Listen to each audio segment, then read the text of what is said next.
दिल्ली में चुनाव आते ही केजरीवाल को गृह मंत्री अमित शाह याद आ गए। वो लगातार कह रहे हैं कि दिल्ली में अपराध अपने चरम पर है।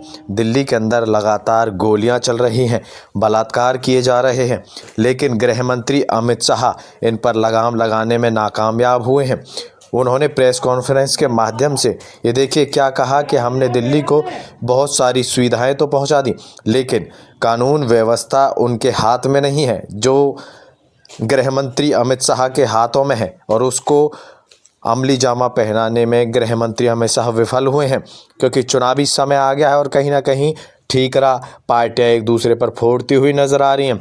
केजरीवाल कहते हैं कि दिल्ली के अंदर चरम पर अपराध इस समय है, लगातार गोलियों की घटनाएं होती हैं। पहले मुंबई के अंदर इस तरह के अपराध होते थे, लेकिन अब दिल्ली के अंदर होते हुए नजर आते हैं। व्यवस्था चरमरा गई है। मर्डर, ईव टीजिंग के, बलात्कार के, गैंग रेप्स के, मर्डर के मामले बढ़ते जा रहे हैं। गैंग वॉर्स मतलब कई सालों के बाद गैंग वॉर दिल्ली में देखने को मिल रहे हैं। जिस किस्म के गैंग वॉर एक समय में 90s के दशक में बॉम्बे में देखने को मिलते थे, जब बॉम्बे में अंडरवर्ल्ड का बोलबाला था, उस तरह के गैंग वॉर और शूटआउट्स दिल्ली के अंदर देखने को मिल रहे हैं। आज लोग ये कह रहे हैं कि दिल्ली न केवल असुरक्षित है, बल्कि दुनिया की सबसे असुरक्षित राजधानी दिल्ली है।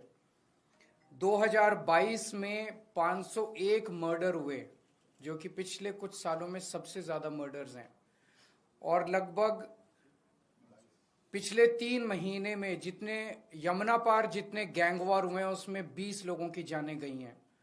तो हालत बहुत ज्यादा खराब हो गई है। चारों तरफ लोग डर और दहशत की जिंदगी जी रहे हैं। आज से 10 साल पहले आप लोगों ने, दिल्ली के लोगों ने मुझे एक जिम्मेदारी दी थी। आपने कहा था केजरीवाल जी आप हमारे स्कूल ठीक करो। मैंने स्कूल ठीक कर दिए। आपने कहा था केजरीवाल जी आप हमारी बिजली ठीक करो। मैंने बिजली ठीक कर दी। आपने कहा था केजरीवाल जी आप हमारे अस्पताल, स्वास्थ्य सेवाएं ठीक करो। मैंने वो ठीक कर दी। आपने कहा था केजरीवाल जी आप हमारा पानी ठीक करो। कई पानी में चीजें ठीक की, कई चीजें चल रही हैं, लेकिन सुधार की ओर स्थिति बढ़ रही है। लेकिन दिल्ली के लोगों की सुरक्षा की जिम्मेदारी आपने केंद्र सरकार को दी थी, और केंद्र सरकार में ये सारी जिम्मेदारी केंद्रीय गृह मंत्री अमित शाह जी के ऊपर जाती है। अमित शाह जी की जिम्मेदारी है दिल्ली को सुरक्षित रखने की। अमित शाह जी की जिम्मेदारी है दिल्ली में कानून व्यवस्था को बनाए रखने की। लेकिन आज मुझे बेहद अफसोस के साथ कहना पड़ रहा है कि अमित शाह जी पूरी तरह से पिछले 10 साल में दिल्ली की कानून व्यवस्था बनाने में फेल हो गए हैं, और आज जो स्थिति है वो बहुत ही भयावह स्थिति पैदा हो गई है। लोग कह रहे हैं कि Delhi rape capital of the world है, कोई कह रहा है gangster capital of the world है, कोई कह रहा है सबसे खतरनाक कैपिटल है। ये सुन के अच्छा नहीं लगता। ये केवल बात दिल्ली की इमेज की नहीं है, ये बात लोगों की सुरक्षा से रिलेटेड है। आज सबसे ज्यादा 2 तबके के लोग डरे हुए हैं, महिलाएं और बिजनेसमैन। कल मैं नांगलोई गया। नांगलोई में कुछ दिन पहले रोशनलाल नाम के एक व्यक्ति जो दुकान चलाते हैं, उन्होंने 8 बजे सुबह दुकान खोली। 9:15 बजे उनके दुकान पे 2 मोटरसाइकिल पे सवार आए, उन्होंने गोलियां चलाई और वो भाग गए। कल मैं उनसे मिलने के लिए गया था बस, और भारतीय जनता पार्टी के कार्यकर्ताओं ने मुझे उनकी दुकान तक नहीं जाने दिया, रास्ते में रोक लिया। रास्ते से वापस आना पड़ा मुझे। रोशनलाल जी ने अपना बेटा भेजा मुझे, मैं गाड़ी में बैठे बैठे मैंने उनके बेटे से मुलाकात की। मेरे को रोकने से क्या होगा? मैं अमित शाह जी से कहना चाहता हूं, केजरीवाल को मत रोकिए, क्राइम को रोकिए, अपराध को रोकिए, वो आपकी जिम्मेदारी है। केजरीवाल को रोकना आपकी जिम्मेदारी नहीं है। अगर आज आप अपना काम ठीक से कर लेते तो आपको केजरीवाल को रोकने की जरूरत नहीं पड़ती, केजरीवाल को नांगलोई जाने की जरूरत नहीं पड़ती। क्या छुपाने की कोशिश की जा रही है? और ये एक, मैंने कई बिजनेसमैन से बात की, ट्रेंड बन गया है। पिछले 1 साल में रिकॉर्डेड 160 एक्सटॉर्शन की कॉल्स आई हैं। जिन लोगों ने, जब एक्सटॉर्शन की कॉल आती है किसी के पास, तो वो कहते हैं इतने इतने पैसे दे दे, नहीं तो तेरे फलाने फलाने को घर के आदमी को मार देंगे, इसको किडनैप कर लेंगे, और अगर पुलिस को बताया तो देख लेना। 70-80% लोग तो रिपोर्ट ही नहीं करते पुलिस में, बताते ही नहीं है पुलिस को डर के मारे, और वो पैसे दे देते हैं ताकि उनको सुरक्षित रहें। तो 160 कॉल तो पुलिस के रिकॉर्ड में है, पता नहीं कितनी कॉल्स ऐसी हैं जो लोगों को आ रही हैं और लोग बता नहीं रहे। तो हर रोज पता नहीं कितनी एक्सटॉर्शन कॉल्स दिल्ली के अंदर आ रही हैं। और ये एक्सटॉर्शन कॉल्स क्या हैं? एक व्यापारी को विदेश के नंबर से एक्सटॉर्शन कॉल आती है, उसको कहा जाता है कि इतने पैसे दे दे, नहीं तो तेरे को ये कर देंगे, वो कर देंगे। अगर वो नहीं सुनता तो थोड़े दिन के बाद फिर उसके दिखाने के लिए कि वो सुरक्षित है, उसकी दुकान के ऊपर कोई मोटरसाइकिल पे शूट आउट करने के लिए, गोली चलाने के लिए 2 लोगों को भेज दिया जाता है ताकि वो डर के मारे पैसे दे दे। ये इतनी आम बात हो गई है कि दिल्ली से बिजनेसमैन दिल्ली छोड़ छोड़ के आस पड़ोस के राज्यों में जा रहे हैं। बिजनेस करना दिल्ली के अंदर एक बहुत बड़ा गुनाह बनता जा रहा है। महिलाएं असुरक्षित हैं, महिलाओं को, छोटी छोटी बच्चियों के साथ उनकी किडनैपिंग करके उनको रेप कर दिया जाता है, उनको मर्डर कर दिया जाता है। ईव टीजिंग की, मनचलों की घटनाएं मेट्रो के अंदर और बस के अंदर सफर करना दूभर होता जा रहा है। और ये सारी घटनाएं घट रही हैं अमित शाह जी के घर के चंद किलोमीटर के अंदर।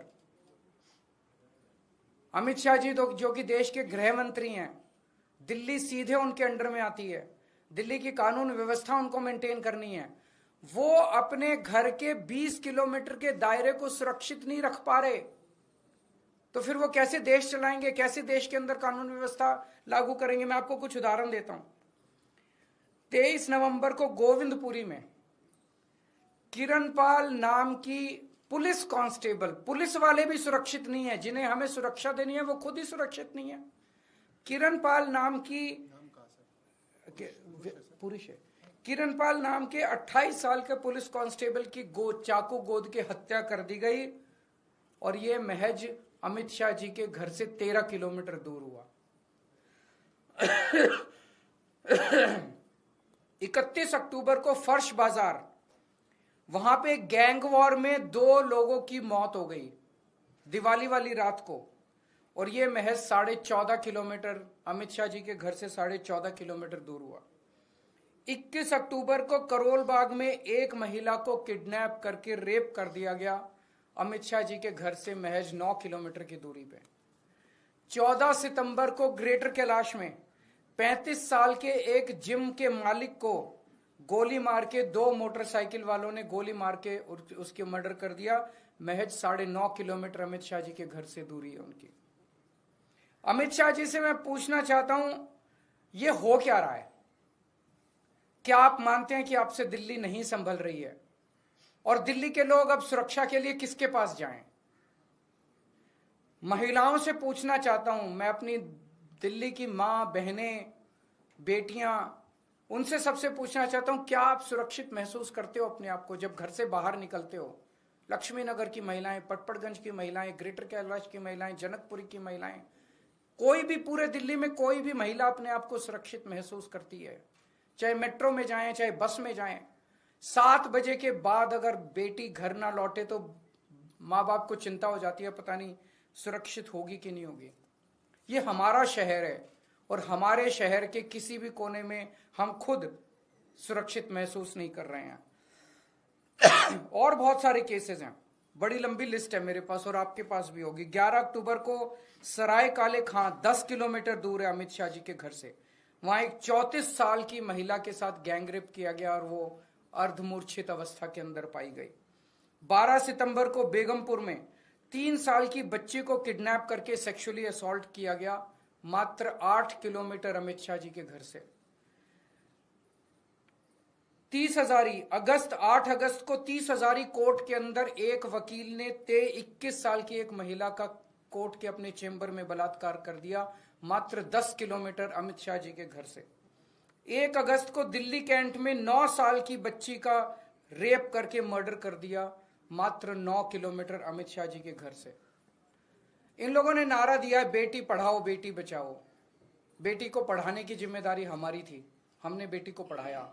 बेटी को बचाने की जिम्मेदारी आपकी थी, आपने बेटी को बचाया नहीं, आप बेटी को बचाने में नाकाम रहे।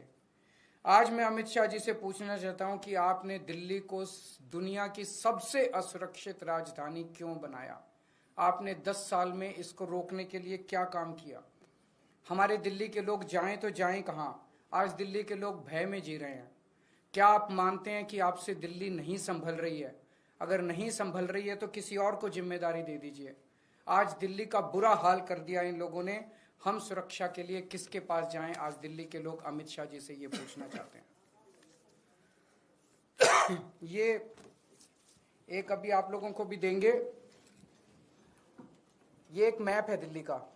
ये अमित शाह जी का घर है और इस घर से आप देखेंगे 15 किलोमीटर दूर शाहदरा गैंगरेप केस, 16 किलोमीटर दूर 100 crore fraud bye Chinese national, 9 kilometre दूर एक डॉक्टर को रॉब करके उसका मर्डर कर दिया गया, 6 किलोमीटर दूर आईटीओ गैंगरेप केस, 15 किलोमीटर दूर doctor killed by a teenager. उनके घर से मात्र 15 से 20 किलोमीटर दूर की दूरी के अंदर इतने मर्डर और इतने रेप और इतने फिरौतियों के कॉल्स आ रहे हैं।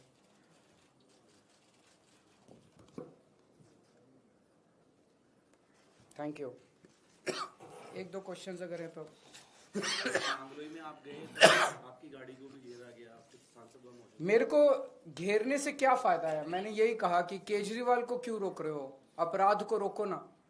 मेरे को रोक के वो क्या छुपाना चाहते हैं? क्यों नहीं मेरे को जाने दिया? क्यों नहीं मेरे को उनसे मिलने दिया? सर, कल पुलिस का भी बयान आया आपकी इस विजिट को लेकर। उन्होंने कहा कि एक मामला था जो सोशल मीडिया में हाईलाइट हुआ, 24 घंटे के अंदर हमने अपने पकड़ लिए थे, उनको सुरक्षा भी दे दी थी, उसके बावजूद ये एक ट्रेंड चल रहा है जो मैंने कहा।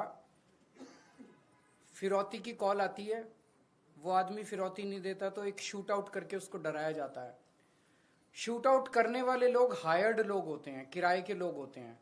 तो उसके यहाँ भी 2 लोग गए, 2 लोगों को पकड़ा, जिन्होंने गोलियां चलाई उनको पुलिस ने पकड़ा। वो दोनों लोग मुझे बताया गया वहां पे कि उन दोनों लोगों ने कहा है कि हमारे मालिक तो कोई और है। उस मालिक को क्यों नहीं पकड़ा गया? केस बंद कर दिया गया है। केस बंद कैसे कर दिया गया? जिसने फिरौती मांगी और जिसने ये पूरी घटना रची उसको क्यों नहीं पकड़ा गया? जिसने भेजा इन दोनों को उनको क्यों नहीं पकड़ा गया अभी तक? Thank you.